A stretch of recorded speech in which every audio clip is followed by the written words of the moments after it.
오늘은 우상을 경계하는 참된 예배라는 제목으로 말씀을 전하고자 합니다. 지난 주일 오후 예배 때 예배의 자리에서라는 제목으로 이철현 목사님께서 말씀해 주셨었는데요. 그러면서 이런 내용을 이야기했습니다.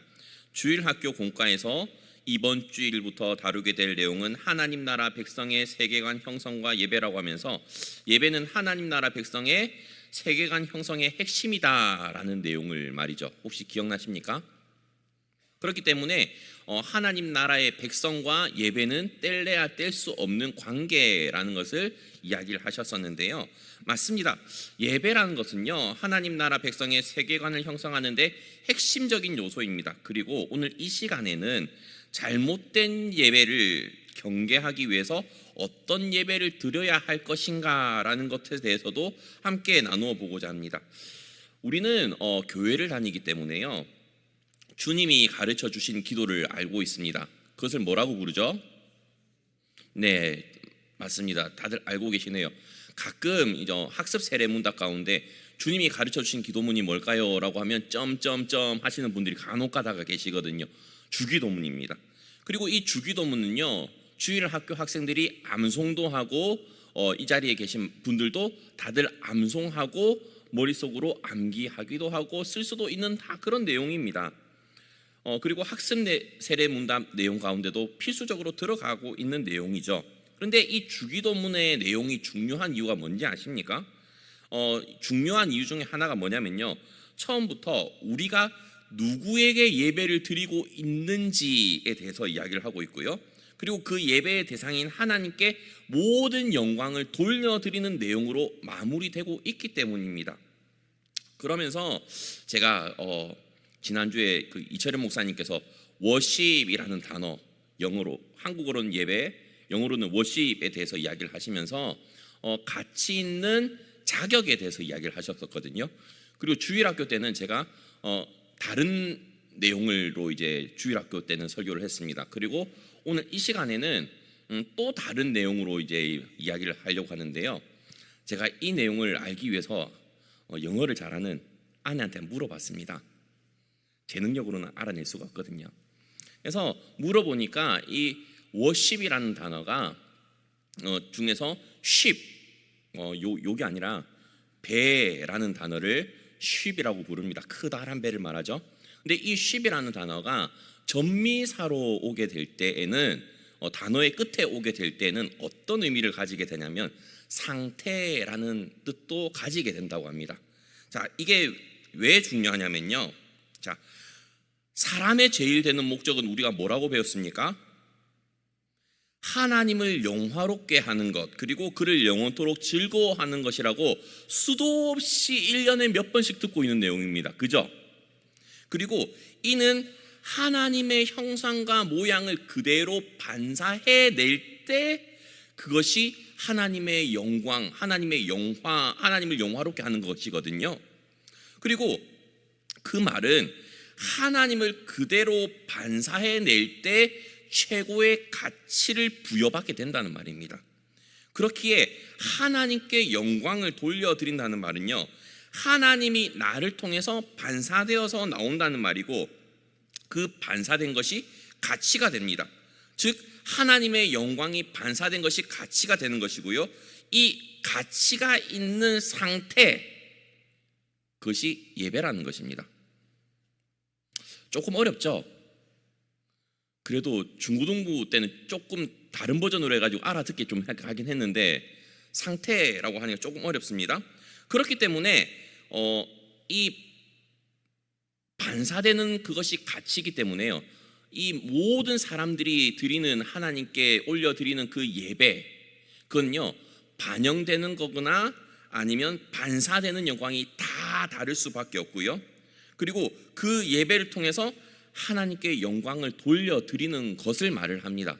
이게 왜 중요하냐면요, 오늘 본문 시편 115편 4절부터 8절을 중심으로 보게 되면요, 참된 예배는 내가 만든 대상에 기대는 것이 아니라고 설명을 하고 있거든요. 그리고 누구에게 예배를 드리는 것이라고 소개를 하고 있냐면요, 살아계신 하나님께만 영광을 올려드리는 것이라고 이야기를 하고 있기 때문입니다. 그래서 우상을 경계하는 참된 예배라는 제목으로서 이 우상이 얼마나 무능력하고 우상 숭배가 얼마나 위험한 결과를 초래하고 또 우리가 회복해야 되는 참된 예배가 무엇인지에 대해서 살펴보고자 하는데요, 첫 번째는요, 우상의 실체는 화려해도 결국은 무능하다는 겁니다. 자, 4절에 보게 되면 이런 말씀이 있죠. 우상, 그 4절 한번 다 함께 읽어볼까요? 시작.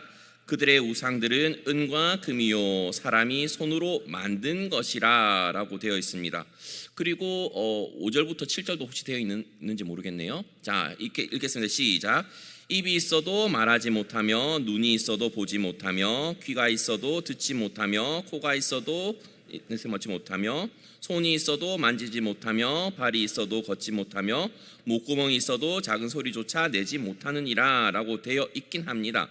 자, 그런데요, 이 우상이란 건요, 다들 알다시피 좋은 걸로 만듭니다. 우리 성도님들은 부산에서 이제 국도길로 양산을 덕계 쪽으로 가보셨는지 모르겠지만요, 부산 노포동 쪽에서 덕계 쪽으로 가다 보면요, 오른쪽에 어마어마한 황금 불상이 있습니다. 보신 적 있으십니까? 멀리서도 보일 만큼 엄청나게 큰 불상이에요. 야, 어느 지역에 황금박쥐 때문에 그 이슈됐던 거 아시죠? 예전에 그 맨 처음 만들었을 때 그 지자체가 얼마나 욕을 먹었습니까?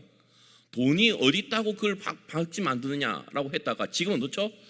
최고의 선택이었다라고 하지 않습니까? 그죠? 기사로 보신 적 있으시죠? 그런데요, 이 부산에서 덕계 가는 그 있는 불상은요, 그 황금박쥐랑 비교가 되지 않을 정도로 커다란 그 불상이거든요. 사람들이요, 우상을 만들 때 좋은 걸로 만듭니다. 제가 미얀마 갔을 때도 그렇고요, 다른 나라 갔을 때도 보면요, 우상, 불상 아니면 다른 상들을 만들 때 꼭 금을 바르더라고요. 금을 입히더라고요. 얼마나 덕지덕지 입히는지 녹도 안 쓸 것 같아요. 그런데 이 은과 금이란 재료가요, 귀중합니다. 맞죠? 비싼 재료입니다. 그런데 거기에 생명이 있습니까? 전혀 생명이 있지 않습니다. 그리고 우리가 알 수 있는 건요, 그 우상이 능력이 있습니까? 아무런 능력이 없다는 겁니다. 단순히 조각에 불과할 뿐입니다. 그래서 그 5절부터 보게 되면 입이 있어도 말도 못하고 눈이 있어도 보지도 못하고 귀가 있어도 듣지 못하고 코가 있어도 냄새도 맡지 못하고 손이 있어도 만질 수 없는, 그리고 발이 있어도 걸을 수 없는, 목구멍이 있어도 말할 수 없는 그런 존재가 바로 우상 아닙니까? 그거는 사람의 형상이든지 동물의 형상이든지 할 것 없이 똑같습니다. 아무런 영향을 드러낼 수가 없는 우상인 것이죠. 그렇기 때문에 우상의 실체는 아무리 겉으로는 화려하게 보일지라도 아무런 능력이 없는 존재에 불과하다는 것입니다.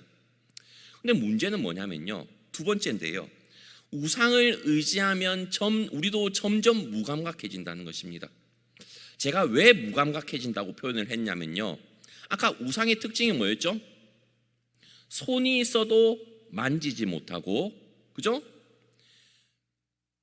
입이 있어도 말하지 못하고, 눈이 있어도 보지 못하고, 귀가 있어도 듣지 못하고, 코가 있어도 냄새 맡지 못하고, 손이 있어도 만지지 못하고, 발이 있어도 걷지 못하고, 목구멍이 있어도 말할 수 없는 그런 상태가 무감각한 거 아닙니까? 맞잖아요. 그런데 이 우상을 의지하면 무감각해진다고 하는 이유가요, 8절에 그렇게 되어 있습니다. 8절 한번 다 함께 읽겠습니다. 시작.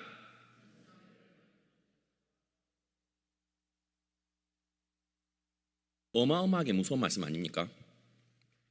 우리는 단순히 우상을 보게 되면 그냥 기독교인들은 아무 가치 없는 우상의 형상을 따라 만들어진 것, 그냥 우상만 평가를 합니다.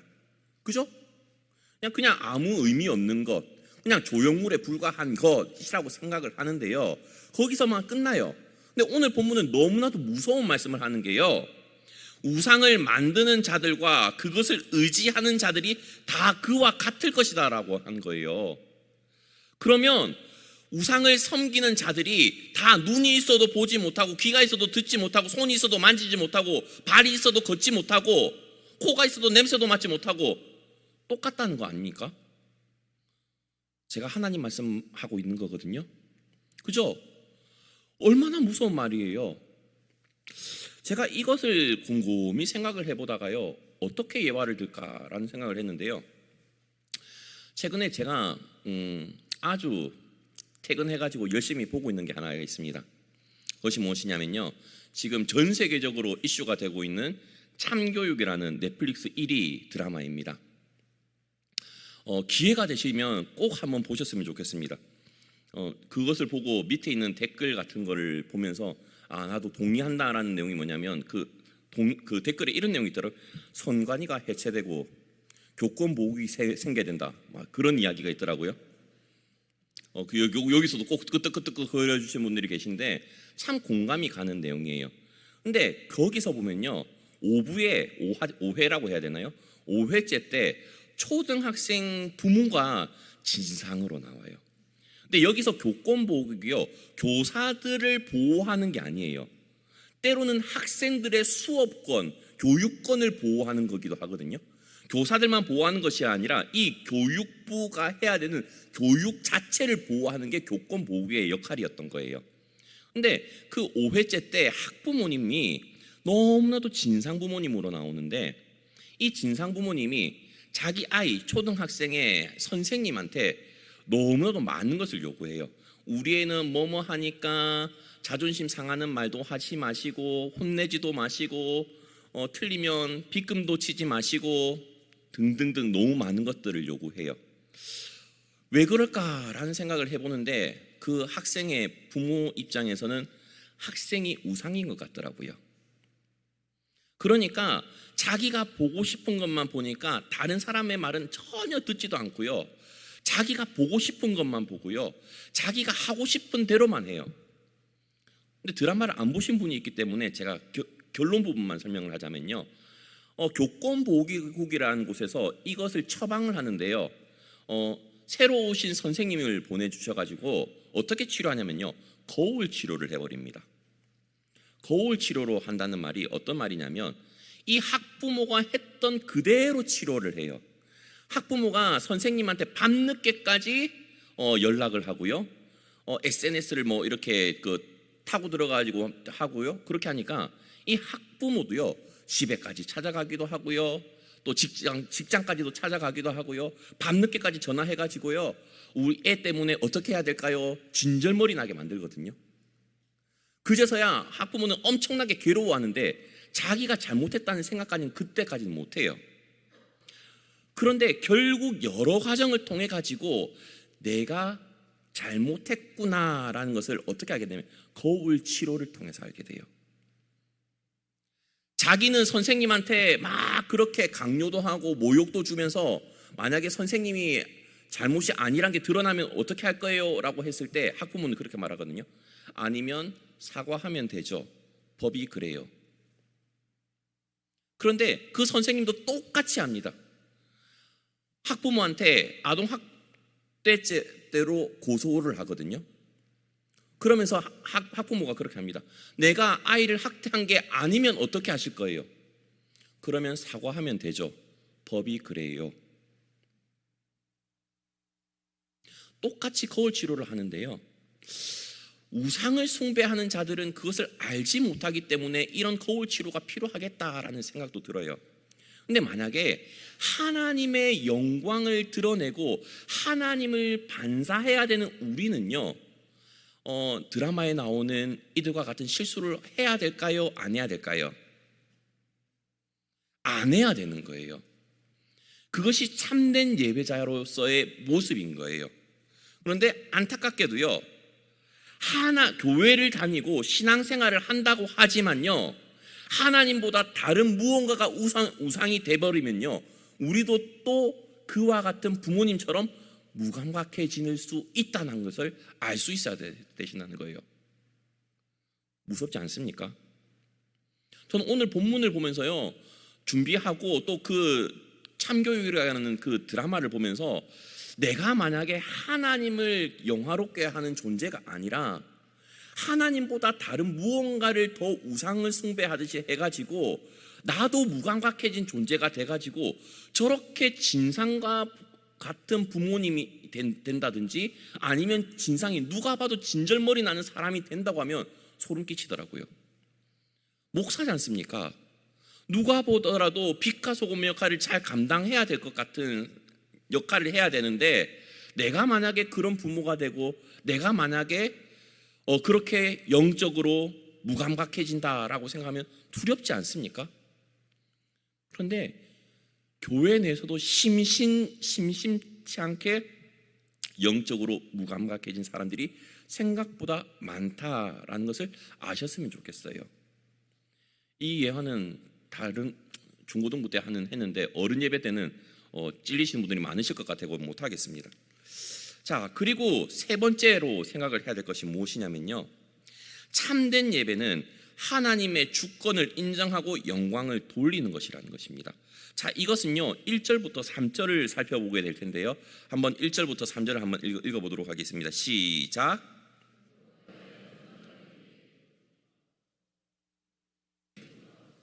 오직 주는 인자하시고 진실하심으로 주의 이름에만 영광을 돌리소서. 어찌하여 문 나라가 그들의 하나님이 이제 어디 있느냐 말하게 하리이까. 오직 우리 하나님은 하늘에 계셔서 원하시는 모든 것을 행하셨나이다. 아멘. 자, 1절에 보게 되면요, 영광을 우리에게 돌리지 마시고 주의 이름에만 영광을 돌리소서라고 말씀을 합니다. 그렇게 하면서 이 시편 기자가 하고 싶은 말은 뭐냐면요, 오직 이 땅에서 일어나는 모든 일들은 하나님의 주권에 의해서 일어나는 일이기 때문에 하나님만 영광 받으시기에 합당하다는 거예요. 그런데 하나님을 모르는 많은 사람들은 그것을 인정하지 못하고 하나님이란 존재가 도대체 어디 있느냐, 아무리 모욕을 한다, 수도 없이 많은 모욕을 할 수도 있다, 또 하고 있다라는 것을 설명을 하고 있지만요, 그럼에도 불구하고 이 시편 기자는요, 하나님의 주권 그리고 하나님의 영광을 드러내야 된다라고 이야기를 하고 있는 것입니다. 그렇기 때문에 참된 예배에는요, 무엇이 들어가야 되냐면요, 나의 영광이 드러나야 되는 것이 아니라 하나님께 영광을 돌려드리는 것이에요. 아까도 말했다시피 거울 이야기를 했지 않습니까? 반사해내는 것. 하나님의 영광이 나에게 반사되어 나오면요, 그 반사된 것을 누가 보죠? 사람들이 보죠. 지난주에 이철현 목사님께서 말씀하실 때요, 지난주 본문의 인용 부분이 출애굽기 34장이라는 것을 말씀하셨습니다. 근데 출애굽기 34장의 내용이 뭐였냐면요, 하나님께서 십계명을 2번 만드시는데 두 번째 십계명을 만들고 나서 돌판을 가지고 내려왔을 때 사건이었지 않습니까? 그 돌판을 가지고 내려왔는데 이 모세의 얼굴이 너무 빛이 나니까 수건으로 가린 거지 않습니까? 그런데 자기 얼굴에서 빛이 난다는 것을 모세는 알았을까요? 몰랐을까요? 몰랐어요. 저도요, 저한테 탈모가 생겼다는 걸요 잘 몰랐어요. 어느 날 주일 강단에서 카메라가 저 위에서 비치는데요, 한 번은 고개 숙였는데 그것을 제가 제 설교를 보다가 깜짝 놀래가지고 고개를 숙이면 안 되겠다라고 생각을 했었거든요. 지금은 아무 의미 없지 않습니까? 그죠? 새까맣게 가득 찼지 않습니까? 그런데 그때는요 너무 충격이었어요. 왜? 제가 제 정수리를 못 봤거든요. 일부러 거울을 이렇게 보는 사람이 없지 않습니까? 그와 같이 자기의 얼굴을 자기가 못 보죠. 다른 사람들은 나를 볼 수 있지만요, 그런데 그것을 볼 수 있게 해주는 존재는 거울입니다. 그렇죠? 그렇기 때문에 우리가 하나님의 영광이 우리를 통해서 반사되어서 나아가야 된다는 것이죠. 저는 우리 많은 성도님들이 정말로 어떻게 하나님께만 참된 예배를 드릴 수 있을까 많은 고민을 하셨으면 좋겠습니다. 저는 오늘 중고등부 설교 때 그런 이야기를 했었거든요. 약간 관계적인 측면에서 설교를 하면서 하나님과 우리 사이가 어떤 관계가 되느냐에 따라서 어떤 가치 있는 예배를 드릴 수 있는가라는 부분에 대해서 약간 설명을 하긴 했습니다. 그러면서 어떤 이야기를 했냐면 뒤에 아내가 있지만 그럼에도 불구하고 해야겠습니다. 저랑 아내랑 연애를 할 때는요, 미국이랑 한국에 있으면서도 시차가 13시간인가 10몇 시간 차이가 나요. 확실히 기억나는 게요, 여기서 오후 3시면 거기서 밤 11시였거든요. 그런데 그 오후 3시에 수업 마치고요, 아내 밤 11시인데도요 통화를 꽤 길게 했던 기억이 납니다. 때로는 아내가 자정 넘어서까지 통화를 했던 기억이 나요. 왜죠? 다른 무언가보다 아내와 통화하는 시간이 더 귀하기 때문에 그런 것 아닙니까? 다들 연애해 보셨죠? 다들 선보고 3일 만에 결혼하시고 이런 건 아니실 거지 않습니까? 그러면 다들 저와 같은 경험이 있으실 겁니다. 왜죠? 다른 것보다 그것이 가치 있는 관계였고 가치 있는 시간이기 때문에 그런 것이죠. 만약에 우리 성도님들이요, 하나님과 나와의 관계가 가장 가치 있다고 생각이 들면요, 하나님께 예배를 드리는 것이요 가장 가치 있는 상태가 될 것입니다. 그리고 다른 무언가는 아무 의미가 없거나 덜 중요한 것이 되겠죠. 그러나 하나님보다요 조금이라도 더 가치 있는 것이 되면요, 가치 있는 것이 생기는 순간 그것이 바로 우상이 되는 것이고요, 그 우상이 생기는 순간 우리가 무감각해질 수 있다는 두려움을 가지셔야 됩니다. 아까 말씀드렸다시피. 그렇기 때문에 얼마나 우리가 우상을 경계해야 될지, 어떻게 우리가 참된 예배를 하나님께 드려야 될지 깊이 생각할 수 있는 시간이 되셨으면 좋겠습니다. 그리고 그 내용을 다음 주에 주일학교에서 나눌 것입니다. 1번, 2번, 3번 대지를 한번 읽어드리겠는데요. 1번은 그렇습니다. 우상의 실체는 화려해도 결국 무능합니다. 두 번째는요, 우상을 의지하면 우리도 점점 무감각해집니다. 3번입니다. 참된 예배는 하나님의 주권을 인정하고 영광을 돌리는 것입니다. 제가 짧게 한번 기도하도록 하겠습니다.